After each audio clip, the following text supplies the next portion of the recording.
Emily sat in the cafeteria, her tray in front of her, her head full of thoughts about what Jade had said yesterday. Her eyes scanned the crowd as she picked at her sandwich. There she was at Jade, surrounded by her friends as usual, laughing and shooting Emily a quick, knowing glance.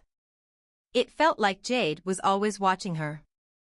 Just as Emily decided to stand up and approach her, her phone buzzed in her pocket. A snap from Jade, today after school. The gym. Be ready. A shiver ran down Emily's spine as she read the message again. The gym? The old one had been abandoned for years. No one went there except the of them. But why? In math, Emily's mind kept drifting. Her fingers tapped nervously on the desk as the teacher scribbled equations on the board. Whispers at midnight. The phrase flashed in her mind out of nowhere.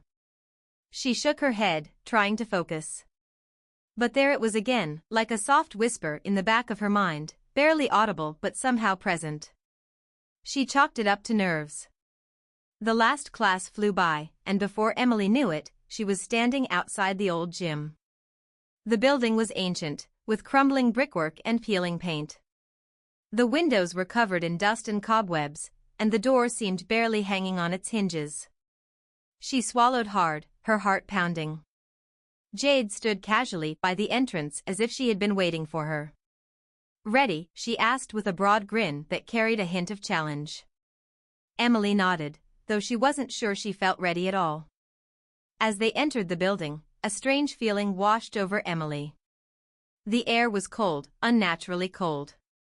Jade led her down dark corridors, the only light coming from her phone, which she held like a flashlight. The atmosphere was heavy, and Emily couldn't shake the feeling that they were being watched. Suddenly, Jade stopped. Here, she said, pointing to a door. This is the room where it all began. Emily looked at her, confused, but Jade offered no further explanation. With a slight shudder, Emily opened the door. The room was empty, but something felt wrong. In the center stood an old, dusty mirror, and the walls were lined with faded posters. Emily stepped closer to the mirror, and then she noticed it, something strange. There was a faint sound, like a whisper, but she couldn't tell where it was coming from. She turned to Jade, but she just stood there, her eyes fixed on the mirror. Do you hear it? Jade asked quietly. Emily nodded. She stepped closer to the mirror, and then she saw it, a fine inscription, barely visible, etched into the corner of the frame. The truth never sleeps. Emily stared at the words, her heart racing. What did they mean? She was just about to ask Jade when she heard the whisper again, this time clearer. It was as if the room itself was breathing, as if something was awakening that had been asleep for a long time.